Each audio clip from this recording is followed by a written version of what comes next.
Hey, this is Brett. We're taking a break this week from new episodes to celebrate the holidays and rest and relax. But we're going to rebroadcast episode number 761, How Testosterone Makes Men Men, with Dr. Carole Hooven. Hope you enjoy it, and we'll see you next week with a brand new episode.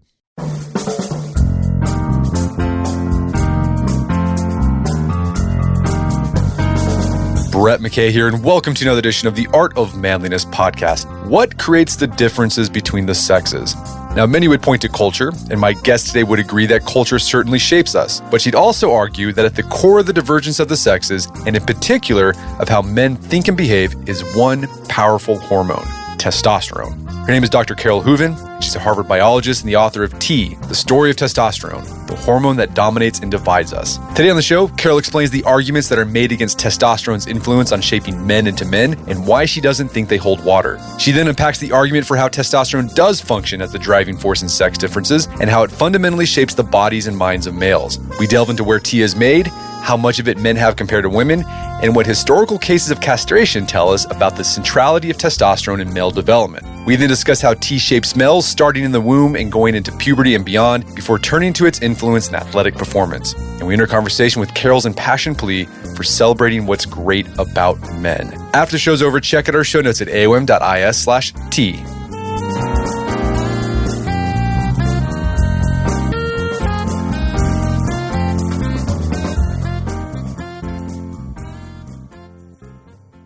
Carole Hooven, welcome to the show. Thanks so much for having me, Brett. So you got a book called T, The Story of Testosterone, the hormone that dominates and divides us. So you have spent your career studying the physiological and psychological effects of testosterone on humans and other animals. How'd that happen?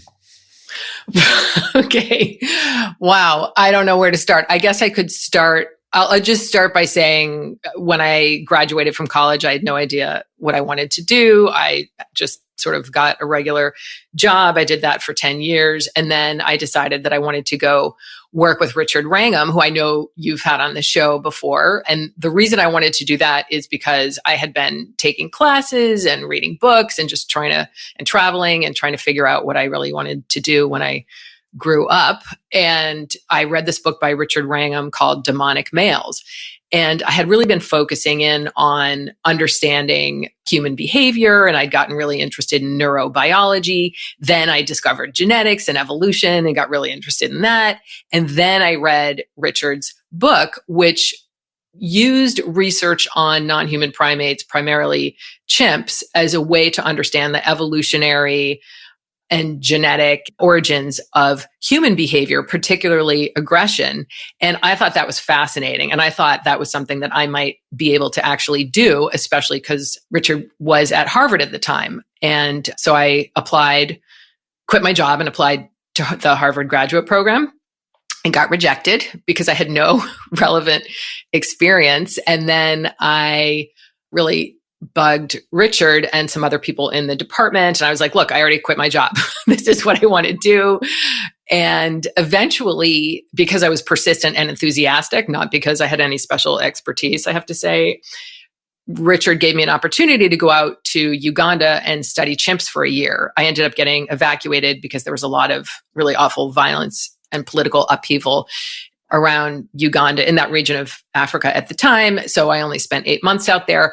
But long story short, it was spending 8 months in the jungle with chimpanzees, surrounded by a lot of actual human aggression and violence, that got me really interested ultimately in testosterone. Because the way, anyone who goes and spends time with chimps can see that the sex differences in the chimpanzees in so many ways mirror sex differences in humans, just in these very broad patterns of status and hierarchy obsession among the males, competing, largely for food and the right to have sex with the females who are in estrus, who can get pregnant. So there's a lot of aggression. There's a lot of status obsession in the males. They're also capable, like humans are, of being kind and nurturing and warm and family oriented in a way. And the females, on the other hand, I never saw, although it does happen, I never saw any instances of female physical aggression. I saw it every single day among the males.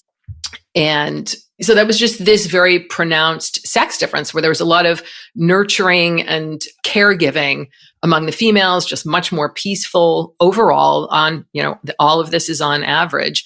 And they don't have any human culture. So there was nobody who was going to be able to convince me after that experience that these similar patterns of sex differences in humans are primarily due to human culture. They're not. They're molded by human culture. The way they're expressed, is heavily dependent on human culture, but the evolutionary and genetic origins are, in us. We're born that way. And so that's why I got interested in testosterone, because there's no more powerful way of explaining human sex differences, which are, male behavior in particular is a really important aspect of our lives. Yeah. One of the goals of your book is to push back some of these popular arguments out there that testosterone really doesn't influence differences between the sexes. There's lots of them. I mean, can you briefly summarize the arguments against T's influences on sex differences? Like if it's not testosterone, what are they saying is causing the sex differences? Right. I've been asked this before, and I admit I do find it challenging but it's a really good exercise. And I try to do this in the book, which is to entertain the best argument from the opposition. So most critics, except for the most extreme ones, will acknowledge that the physical differences, basically from the neck down, are due to testosterone. So you have to be kind of a nut job to deny that male size and strength overall, although there are nut jobs who are getting a lot of press, unfortunately.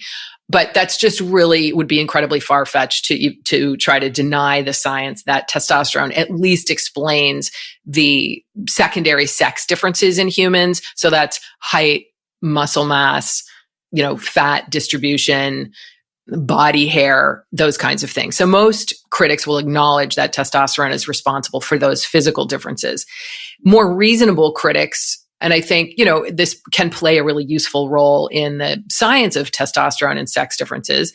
Most other critics deny that testosterone has any important effects on the brain and thus behavior, and that it is not ultimately sort of the most powerful driving force in those sex differences that I just talked about. So the largest sex differences that exist, and this is not my view, this is fact. I'm not talking about the cause, I'm just talking about the observation, are in sexual psychology and behavior and physical aggression. So those are huge, consistent with non-human animals. We see them across ages, not the sex part, but across cultures. They're just incredibly pervasive. And so those sex differences exist, but the question is, does testosterone influence the brain and behavior in ways that promote increased physical aggression in males and increased desire for variety and number of sexual partners? So those are the biggest sex differences. And those are the ones I really focus on in the book, because there's so much clear evidence that testosterone in the early developmental period, like around, prenatally and directly postnatally, and then in puberty and beyond, that those differences in exposure to that hormone and how it acts coordinates the body, the physical adaptations of size and strength with psychological adaptations that enable male animals, including humans, to take advantage of their larger body size and the fact that they have sperm and a penis, that they have to be motivated to want to get that sperm into the female reproductive tract. And to do that, especially over human evolutionary history, there had to be physical competition with other males for status or for the resources they need to acquire high status, which enable, and that could be territory. Now it's a lot of that is money and professional status. But doing all of that increases the chances that males will be able to have a higher number of sex partners ultimately.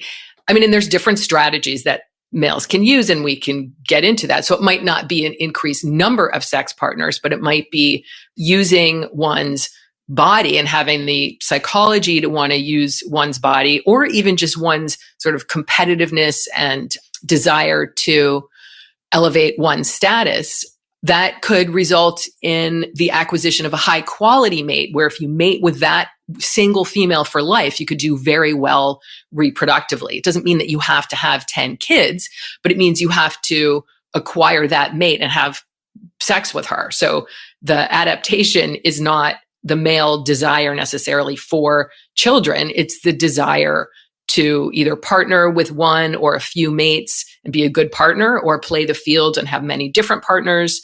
There's many different strategies. But sorry, this is a long answer, but the idea is that testosterone coordinates the psychological adaptations with the physical adaptations. And I should just get back to the critics because I've gotten off the topic here, but the critics are, to me, bizarrely denying that they'll accept that testosterone acts on the body, but then are denying that it acts on the brain, because they want to assert, and they do assert, that because we live in a gendered society, the default assumption should be that the sex differences that we observe are due to social and cultural influences. But this just doesn't make sense from a scientific and evolutionary point of view. The default assumption is that we are like, all of these other animals where testosterone does these very same things in males. It's not a coincidence that it does the same thing in humans. It's just that our culture can exacerbate those differences. The culture can minimize or kind of enlarge those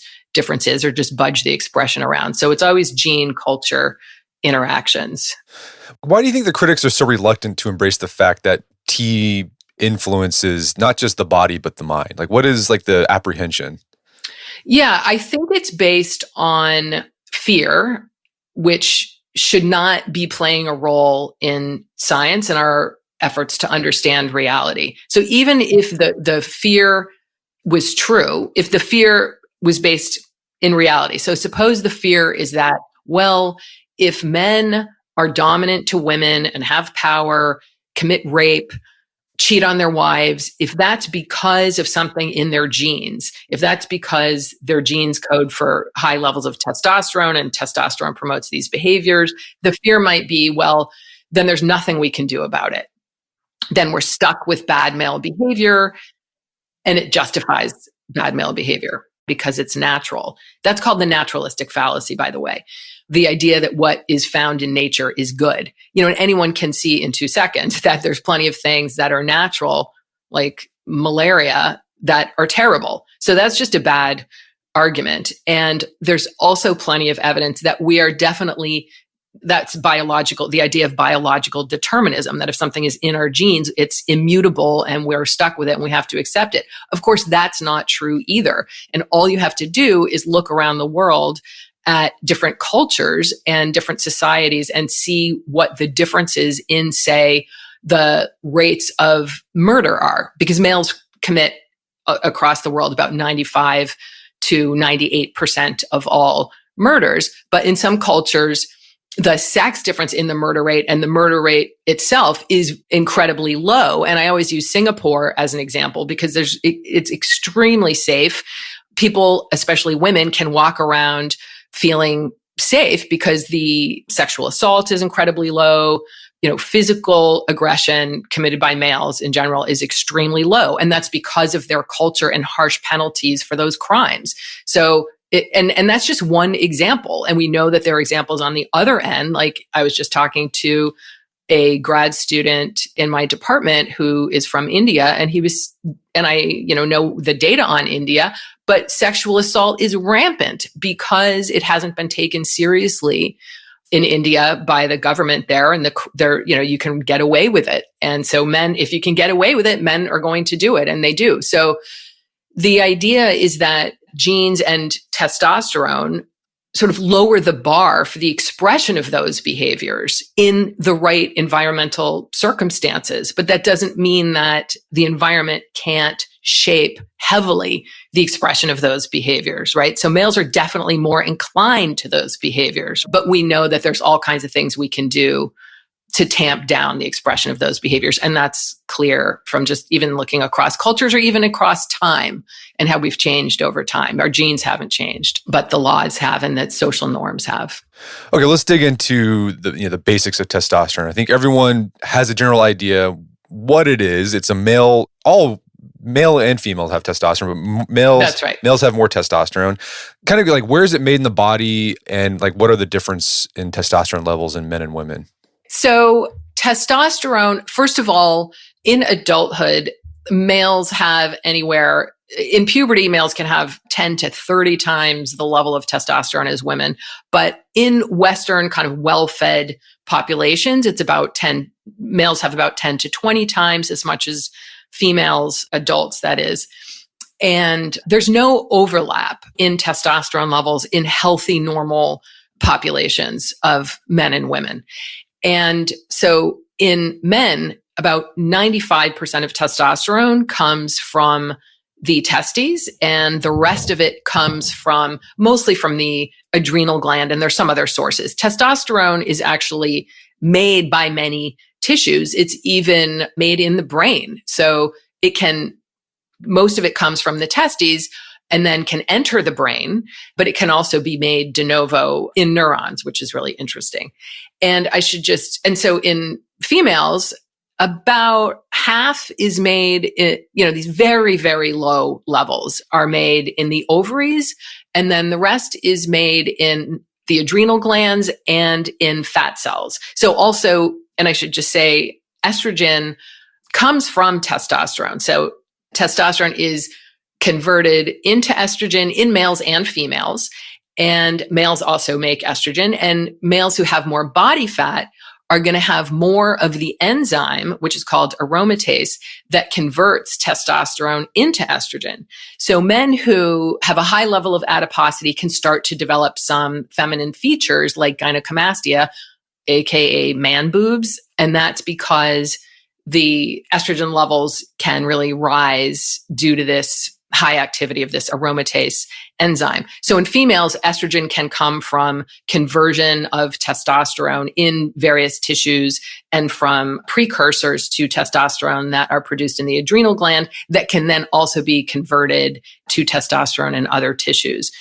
And I should just say that testosterone is an androgen, and there are different androgens in our bodies. Testosterone is the main one, but there are other ones like dihydrotestosterone, which is also a product of testosterone conversion.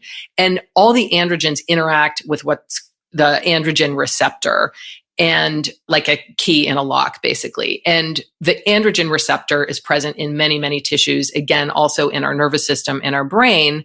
And what's interesting is that the sex steroids, which are estrogen, progesterone, testosterone, DHT, can all, because they're steroids, because they're fatty molecules, they're lipophilic, they can go into any tissue in any cell. They can just cross the blood-brain barrier. They can get right through cell membranes inside cells, and they affect gene transcription once they're inside cells. So they're very, very powerful, and they can go everywhere and have these long-term systemic effects on us.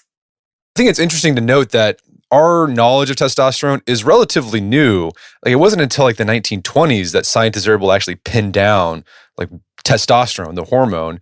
Right. But before that, scientists, people, humanity had a hunch that the testicles were involved in masculizing men. And there's some interesting, like, I guess we can call them, natural experiments that happened throughout human history where we were able to figure out there's something going on with the testicles that cause men to be men. And one of them is this really interesting thing. This in Italy, church choirs would castrate young boys, basically. They call it castrati. Can you tell us about that? Like, what did we learn about testosterone from that? Yeah, so this is disturbing. I do talk a lot about castration in the book over the ages and in different cultures. And I learned a tremendous amount, and it was all gross because it's not funny. I did get into the procedure, and there's also eunuchs in imperial China, and the way that they were castrated was particularly horrific. But most of the history of castration, so if we just start with the castrati in, say, 18th century Italy, what happened was there was a lot of poverty, and there were opportunities for kids who were pre-pubertal, who were singers, to gain, fame and fortune by singing in church choirs. I mean, some of them could gain great fame and fortune, but even if they didn't have great fame and fortune, they could have some fortune at least and help out their families. And so every year, thousands of young boys were castrated in the hopes of sort of making it big and making it to a church choir. And this is before there was any anesthetic. So a lot of them died, and most of them did not make it and had to live lives of a eunuch. So what happens is if a kid, a boy, is castrated prior to puberty. So most of the people listening are men who have gone through puberty, and you know exactly what happens when you go through puberty to your body, to your psychology, to your voice, and sometimes to your hair. You know, some people start going bald fairly soon after puberty, but a eunuch never goes bald. And so what happens is if you remove the testes prior to puberty, and again, yes, this is before anything was known about testosterone, but there were these predictable changes where the period of childhood growth continues for a long time. So and the reason is that in puberty, it is actually rising testosterone that is converted primarily into estrogen, even in boys, that causes the growth of the long bones, and that when it plateaus towards the end of puberty, that causes the growth plates in the long bones to seal. And that is why the height spurt stops at the end of puberty. It's actually because of estrogen coming from testosterone, even in boys. But the point is, if you remove the testes, you never have that testosterone increase during puberty. And that growth hormone generated childhood growth. Like I have a 12-year-old boy. He's still in that sort of growth hormone period. He's transitioning now to testosterone is going to be taking over. But that period is extended. So you get this longer period of childhood growth, and the castrated men can end up to be very tall because they don't have that testosterone peak where growth ends. So they can be very tall, and they don't get those secondary sex characteristics that most of your listeners will have developed during puberty. So they retain their head hair, their voice does not deepen. And that's the big point, is that the voice doesn't deepen. They retain a sort of they retain a soprano singing voice, but they have a much larger body size. They have larger lungs. So they have a powerful soprano voice, more powerful than a female soprano voice. And females were not allowed in church choirs. So they needed men basically to fill those parts in the choirs. So that's what castration did for them. But of course, what happens is these men have almost no libido.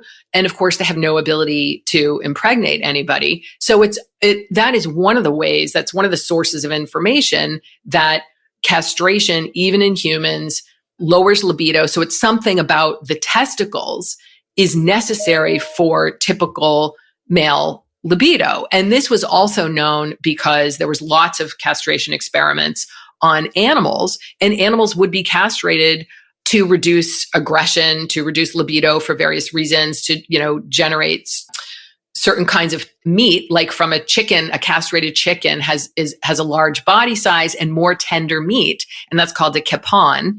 And so it's been known for ages that castration of male animals reduces muscle mass, reduces and eliminates libido and aggression in some cases.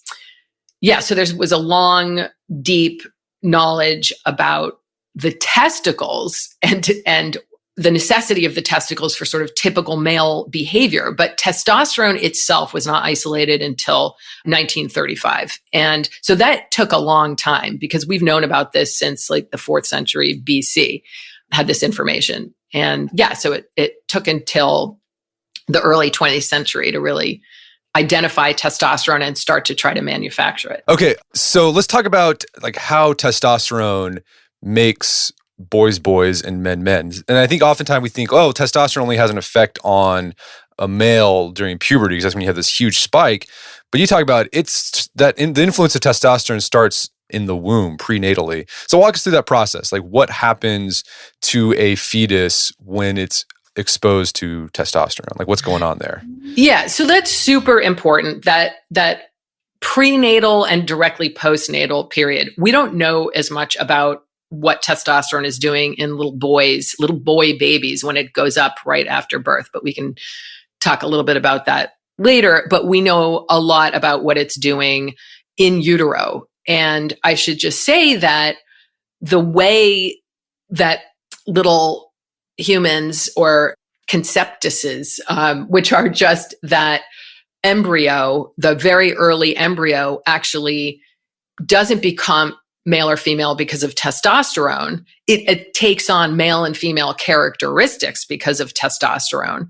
But the determination of male and female is dependent upon the presence of the Y chromosome, and the gene on the Y chromosome that is sex determining region of the Y, called sex determining region of the Y chromosome, or SRY. So if you have the Y chromosome and it has an intact SRY gene, which every male will have that is what causes the undifferentiated gonads to differentiate into testes. So before 6 weeks, the embryo is not identifiable as male or female. You could look at the chromosomes, but there are no structures or physical differences yet. It's when that gene is expressed that it goes on to cause that tissue, those undifferentiated gonads, to differentiate in the testes direction rather than the ovaries direction. So once that happens, it just takes a couple weeks for the testes to start pumping out testosterone.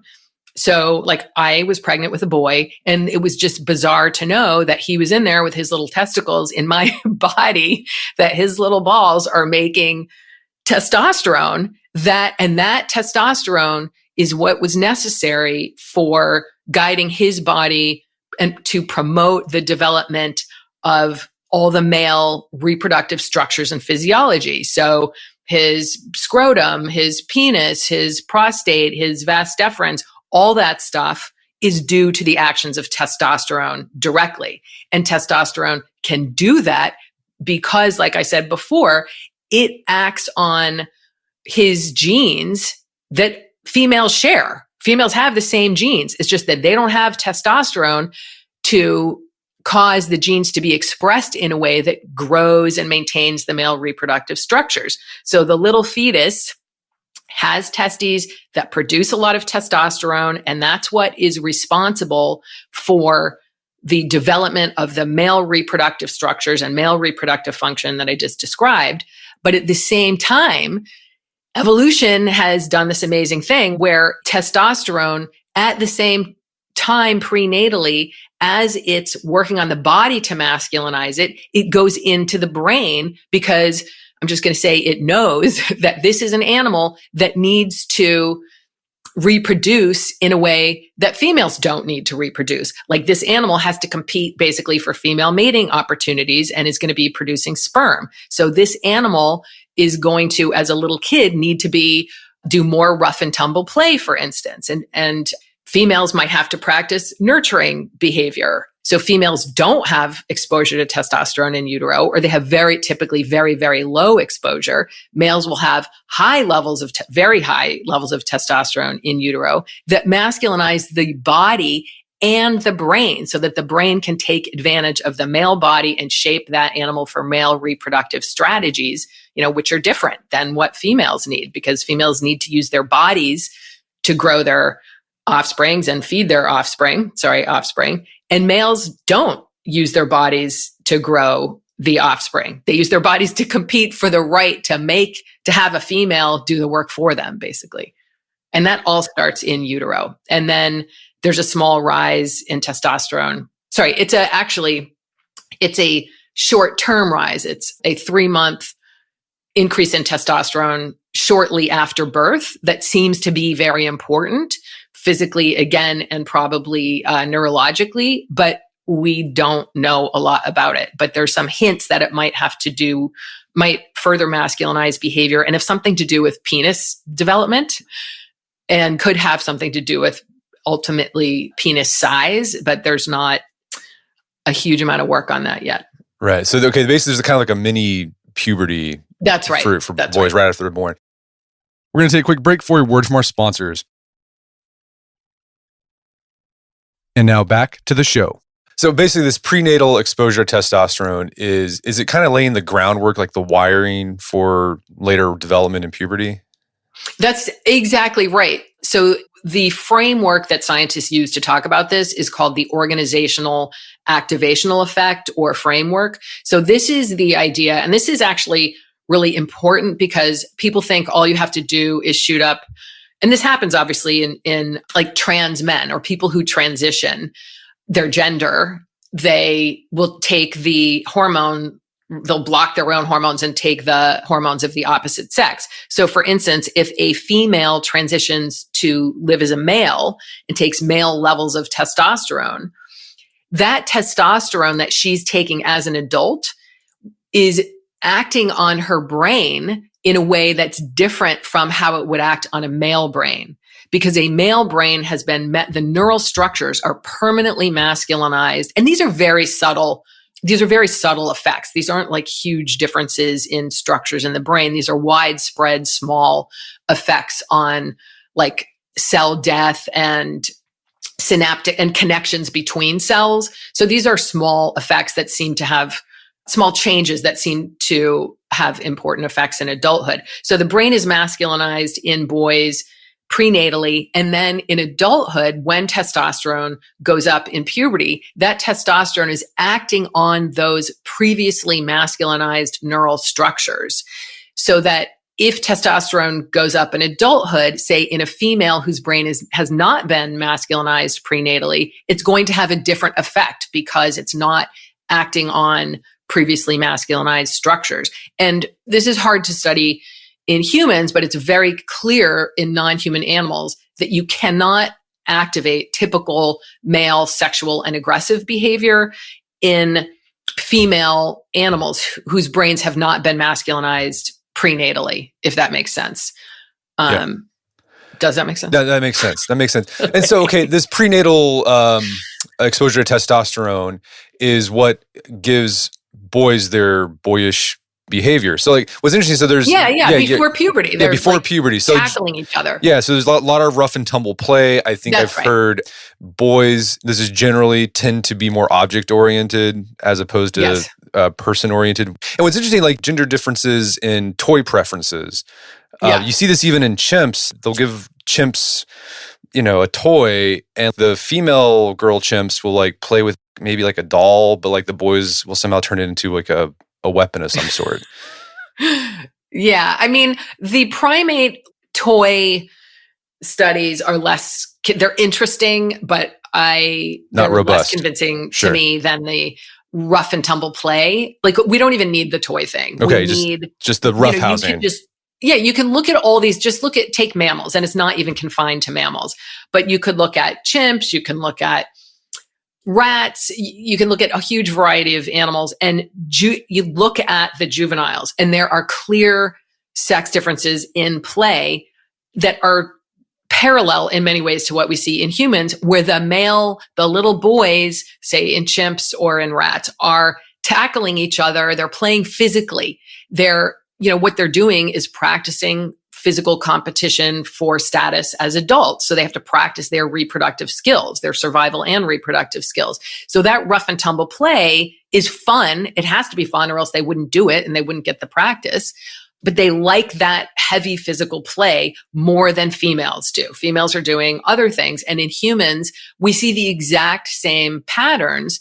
And in non-human animals, you can easily manipulate the expression of that behavior by simply suppressing testosterone exposure in boys or increasing prenatal testosterone exposure in females, in female juveniles, in non-human animals. It looks like it's entirely due to prenatal testosterone exposure. And then in humans, first of all, we have a very large and cross-culturally consistent sex difference where boys like to play physically. I have a son. He has friends who are female. I know how they play. I don't see girls getting together in groups and jumping all over each other for hours. Like boys will tend, on average, not everyone does this, and there's overlap in these complex behaviors, but these are broad patterns. And there's a suggestion in humans that it's also apparently, of course, there's cultural influences, but that testosterone is the primary driver, because we know in girls who have different conditions, especially congenital adrenal hyperplasia, that result in their exposure prenatally to abnormally high levels of testosterone. So it's not as high as boys, but even a slight elevation in girls can have a pronounced masculinizing effect. And so girls that have this condition where it happens to be their adrenal gland is producing relatively high levels of testosterone, that condition is corrected at birth, at least in places with good medical care. And those girls on average end up far more than girls who don't have that condition to want to engage in rough and tumble play. They want to play with whatever toys the boys are playing with. They're more likely to want to play with boys. They're more likely to grow up to be lesbians. They're more likely, even though the rates are very low, to have a male gender identity than females who never had that condition. And the only difference there is that they had increased exposure to testosterone in utero. There's no difference in the adult hormones. So it's clear that sex differences in that early exposure to testosterone have a huge amount to do with who we become, because this is prior to puberty. So if boys are engaging, more physically active, basically, especially with each other in childhood, that's going to set the stage for later behaviors, almost regardless of what happens in puberty. And this is not all boys. I should say that boys who grow up to be gay are much less likely to engage in rough and tumble play. But those boys, so that's interesting, and that's kind of a mystery. But those boys who grow up to be gay have the same pattern of sexual behavior of boys who grow up to be heterosexual. So being exposed to high levels of testosterone in utero seems to always shape male sexual behavior to be masculine, to shape the desire for a higher number of sex partners ultimately, and a higher libido. Okay, so we've talked about childhood. So prenatal testosterone sort of lays the groundwork. Throughout childhood, T levels between males and females are pretty much the same. Yeah. And then puberty happens and there's this spike. And I think we all know what happens during puberty, like the secondary sex characteristics show up. You get taller, more muscle mass for men, body hair, facial hair, deeper voice. What's going on though on the brain? Like how is that testosterone surge influencing the mind and behavior? I've talked to a lot at this point, just in talking about the book, a lot of men and trans men, which is interesting, people who lived as women and then took high levels of testosterone, about what it feels like. Most men say that they were preoccupied with sex, preoccupied with their position in the status hierarchy and social relationships among boys and then young men. So again, I have this 12-year-old, and that's what he talks about a lot. He's not the sex part, but the who is popular, what they do, how they behave. And this is all fascinating because it seems all of them are really, really attuned to status hierarchies, and there's a great evolutionary reason for that. And testosterone is promoting that. Girls have their own hierarchies too. That's also extremely important. But the way they navigate competition within those hierarchies is totally different. Girls don't use this like very direct form of aggression and physical aggression. They tend to use gossip and passive aggression and backstabbing, I hate to say, and now social media, which I think that's a horrible way to harm people's reputations. Boys are more likely to go up into somebody's face and call them an a-hole or something. And so they're more likely to get into obviously physically aggressive interactions. And of course that depends on culture, around the world and just within, say, our United States. Like there's obviously different norms around beating other guys up in different cultures. I think that's what's going on psychologically is sex and status competition. And I think a point to make is like there's a cultural, like, so we have this biological thing going on, but like culture can kind of direct it, right? So in the West, it's like, well, how do you get status? It's like, well, maybe you play football or you run for student council, or it's like if you're a teenage boy. That's right. You can gain status that way. In another culture, it might be something different. But there'll be a drive for status somehow, because the idea is like if you get status, the chicks will like you. Yeah. I mean, but you might not even think of it that way at the time. You just seem driven to gain status over other boys, or young men. And yeah, it seems like a benefit is that the girls start to pay attention to you. So culture, people sort of miss this point about how incredibly important culture is. And nobody should resist the facts of biology about, and the role in all of these types of behaviors. They shouldn't resist that because they think that culture is important or culture is more important. It's incredibly important. But what's interesting is how it interacts with our biology in these fascinating ways that have an important evolutionary explanation. Well, I think you made some guy, I forgot who it was. I think it's the guy that wrote The Trouble with Testosterone. I forgot his name. Robert Sapolsky. Yeah, he said, like, if you, talking about the influence of culture and biology, kind of the interplay they have, it's like if you gave testosterone to a bunch of monks, they would start competing. Like, they wouldn't start beating each other up. They would start trying to outcompete each other, who can meditate the most, or who can do niceness or something. Niceness. Yeah. But if you gave like testosterone to a prison gang, that's right, you'd probably see just a bunch of, shanks and things. Yeah, like that. That's what's fascinating is that it seems to promote whatever is necessary for a man or an animal, in a given environment to gain status or to, avoid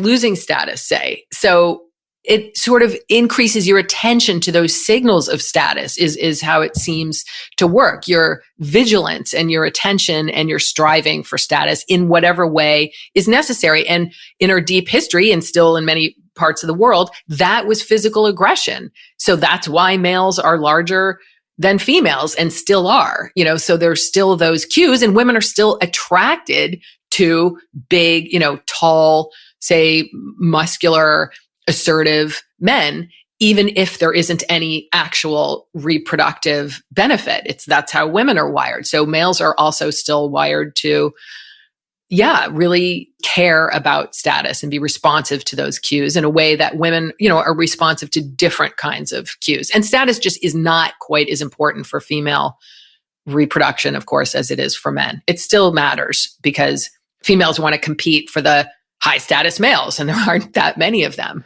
Well, let's continue on this status strain here. So I think it's interesting. You talk about studies that testosterone influences this drive for status chronically, systemically. So it just kind of wires you for that. But there's these like acute things going on. If a male experiences an increase in status or a decrease in status, there can be these sudden drops of testosterone or increases in testosterone. Like what causes such a rapid change? Because the production of testosterone takes a while. It has like the pituitary gland is a signal. Very good. So like what causes that super fast? Like, it's even like, it's so weird. Like a guy can watch his favorite sports team lose and like his T levels will drop immediately. So like what's going on there? Yeah. So I don't want to overstate the prevalence of this phenomenon. And however, it does exist in humans and in non-human animals. And I think it'll be helpful just to say what happens in non-human animals. So the Syrian hamster has been studied heavily regarding these testosterone changes, which I think are very important in humans. And again, it's not so much how much testosterone you have as a guy in general, as long as it's within the normal range. Your sort of baseline level seems not to be super predictive of much. What does to me seem to be important is prenatal testosterone and these changes that you're talking about in social, that are a product of social interactions. And this to me is absolutely fascinating.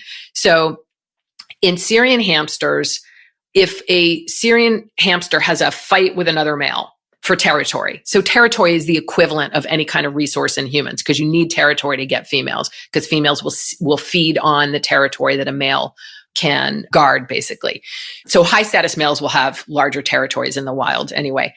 And the outcome of it, if you think about it from an evolutionary point of view, or even think about it from today. So if you're fighting physically with another guy, if you lose, you need to know on some level that you're a loser. Like you can't go, if you're losing consistently against other males in physical competitions, you need to stop. You need to run away, basically. If somebody's in your face, you need to run away. You shouldn't be challenging them because you want to survive to try to win some other competition in the future so that you can mate, right?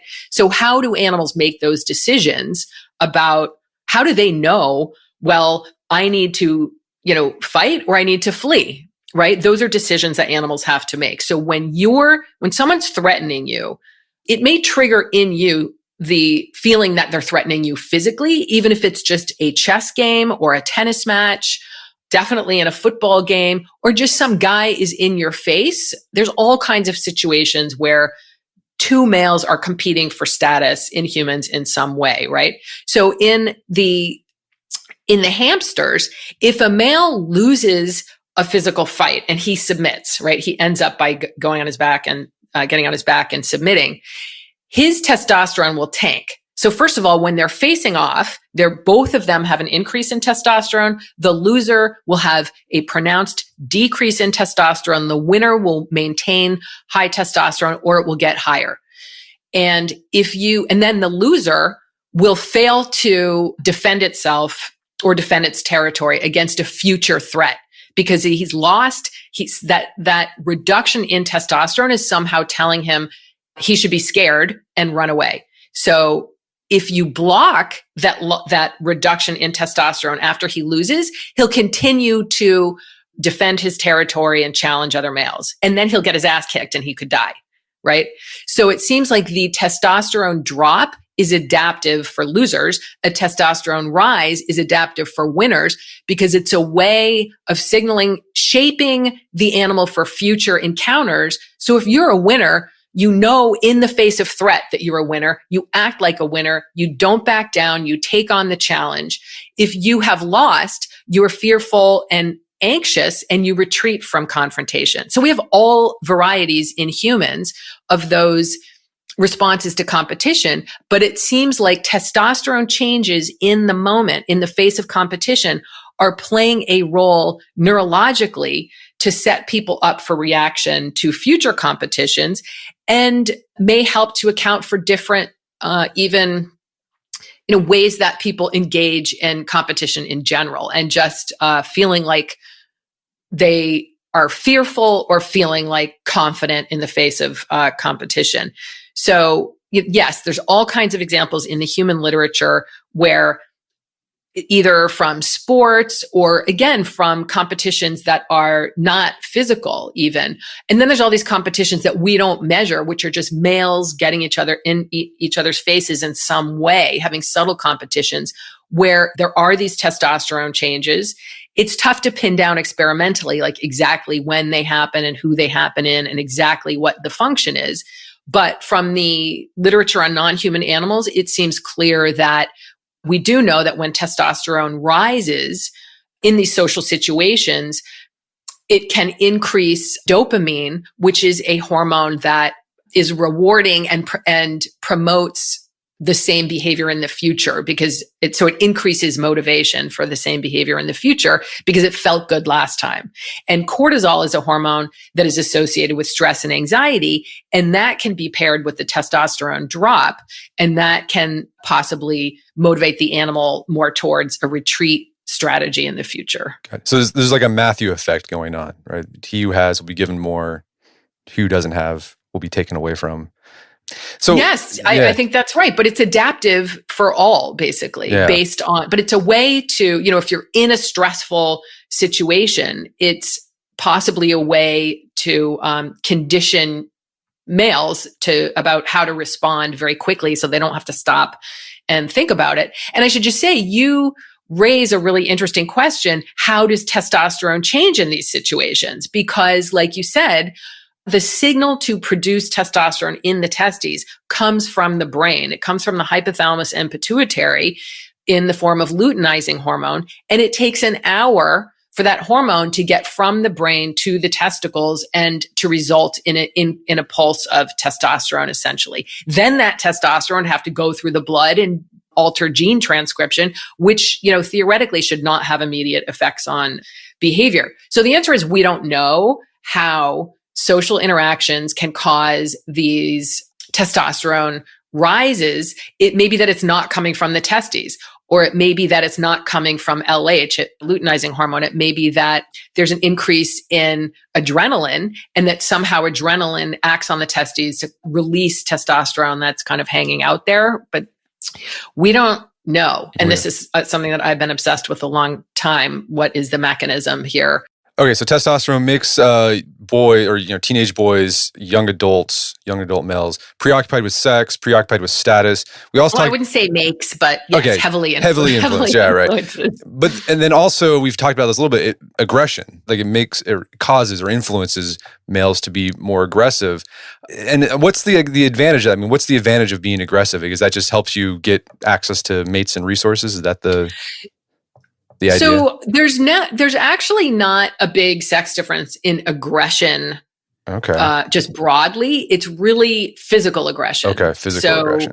And what's interesting is if you think about the strategies over human evolutionary history that males and females would use to maximize their reproduction, and that's what natural and sexual selection acts on, is, the traits that animals possess that allow them to maximize reproduction. So for females, taking physical risks is a bad idea because you need your physical integrity. You need energy, you need safety, you need a long, healthy life.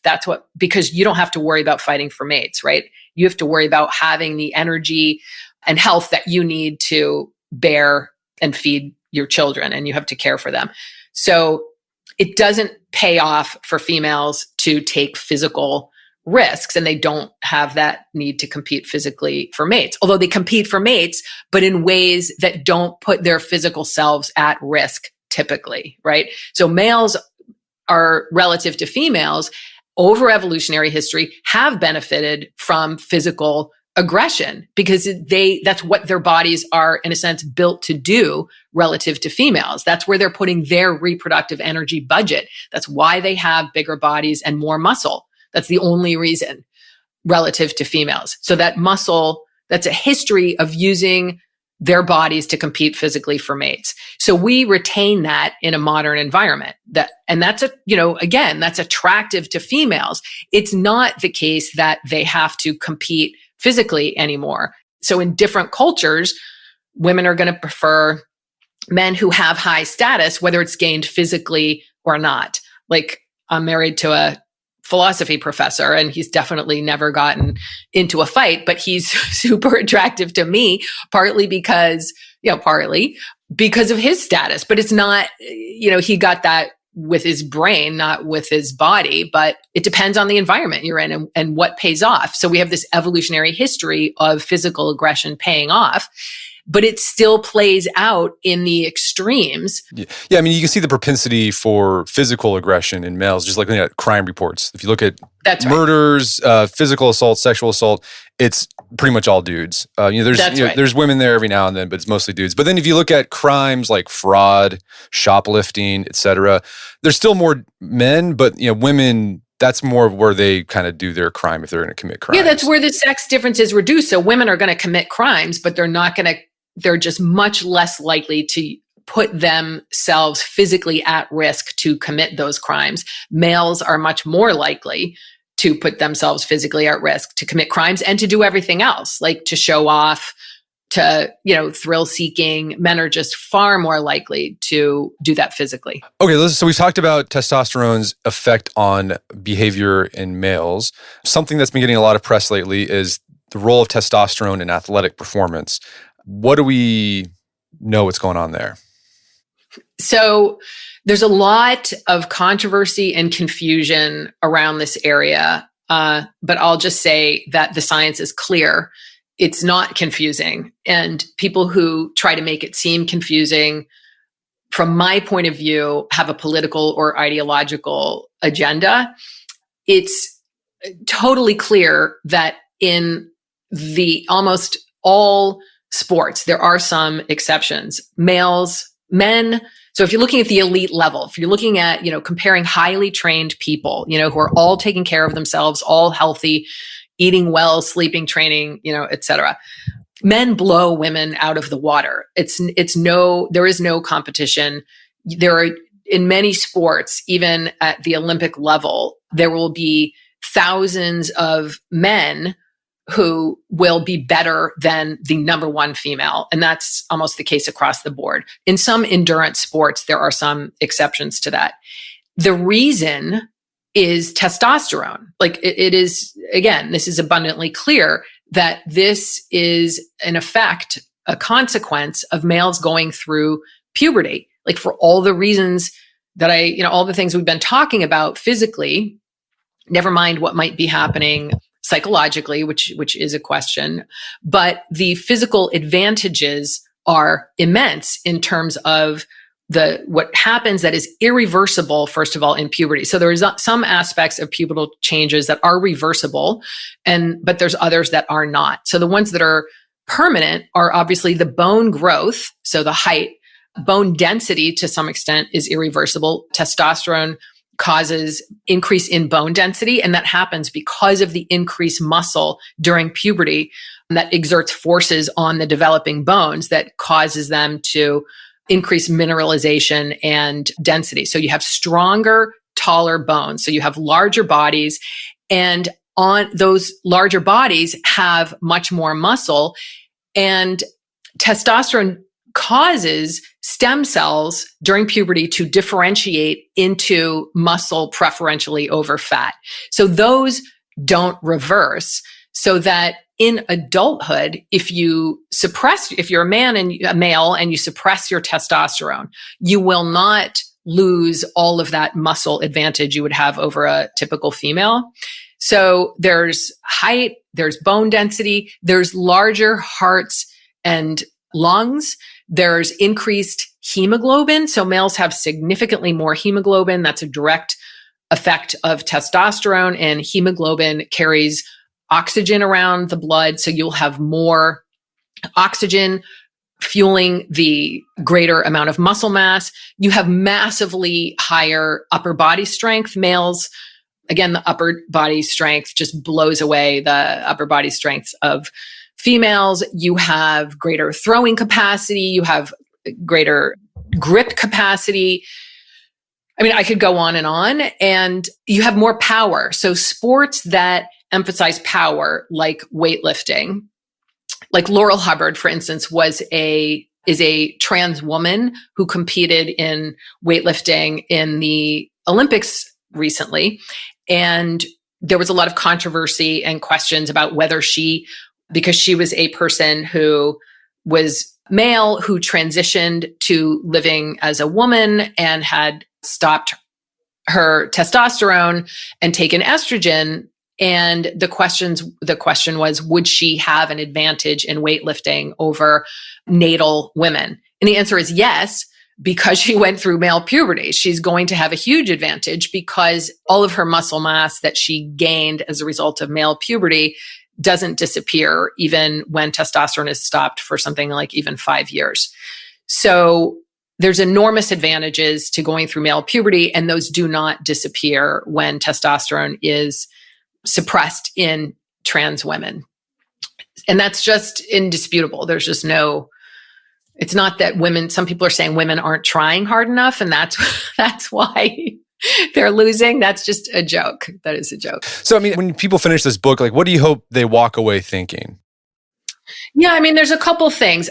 Of course, I'm incredibly interested in testosterone and the power of testosterone and how it shapes who we are. But I think one of my overarching values in life is that science and knowledge it's crucial for us to have clear views about reality and to not fear the truth and to do whatever we can to find and communicate the truth. That's what I see my job as a science educator.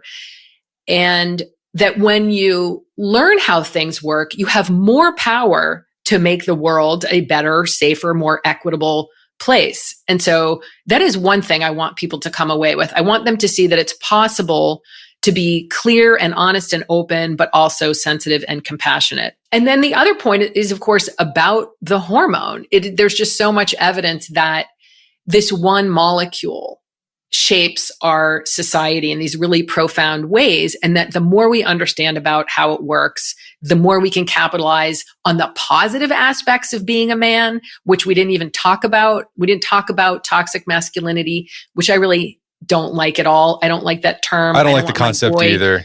I don't want him to be exposed to that idea. He already is, and I don't like that at all. I want him to be, I'm tearing up here.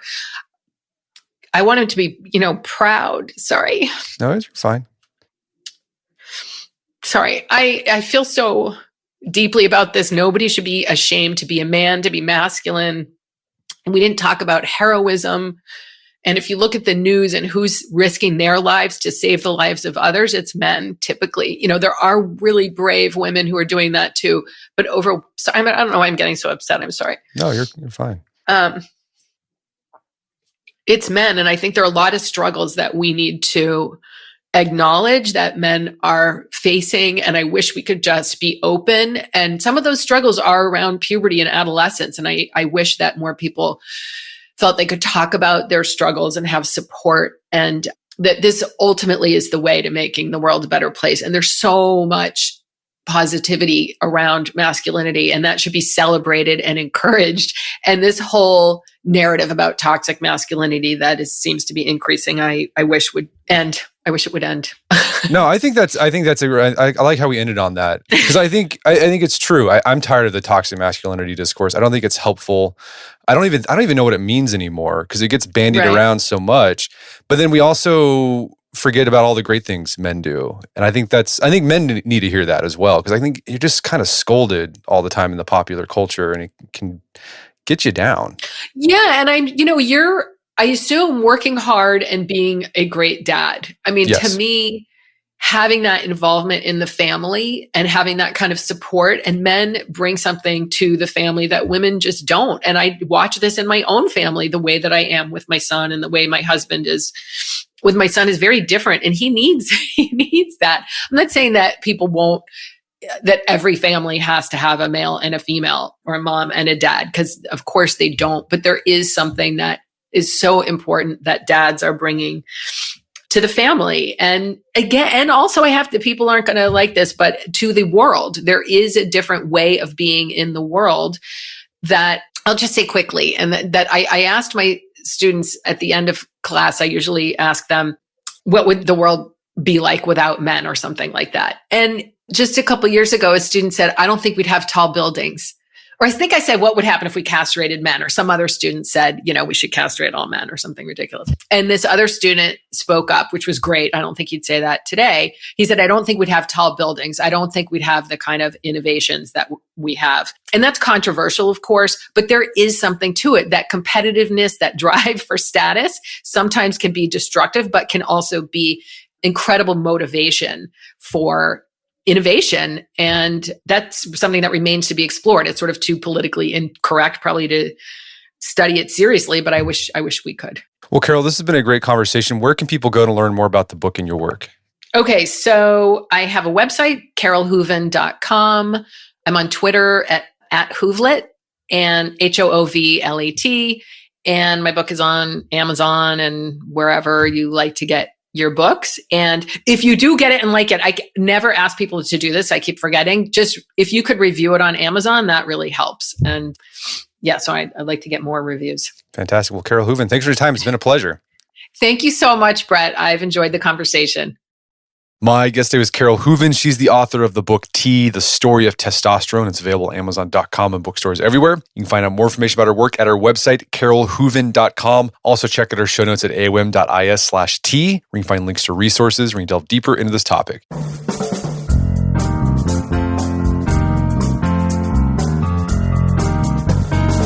Well, that wraps up another edition of the AOM podcast. Make sure to check out our website at artofmanliness.com, where you find our podcast archives, as well as thousands of articles written over the years about pretty much anything you can think of. And if you'd like to enjoy ad-free episodes of the AOM podcast, you can do so on Stitcher Premium. Head over to stitcherpremium.com, sign up, use code manliness at checkout for a free month trial. Once you're signed up, download the Stitcher app on Android or iOS, and you can start enjoying ad-free episodes of the AOM podcast. And if you haven't done so already, I'd appreciate if you take 1 minute to give us a review on Apple Podcasts or Stitcher. It helps out a lot. And if you've done that already, thank you. Please consider sharing the show with a friend or family member who you think would get something out of it. As always, thank you for the continued support. Until next time, it's Brett McKay, reminding you to not only listen to the AOM podcast, but put what you've heard into action.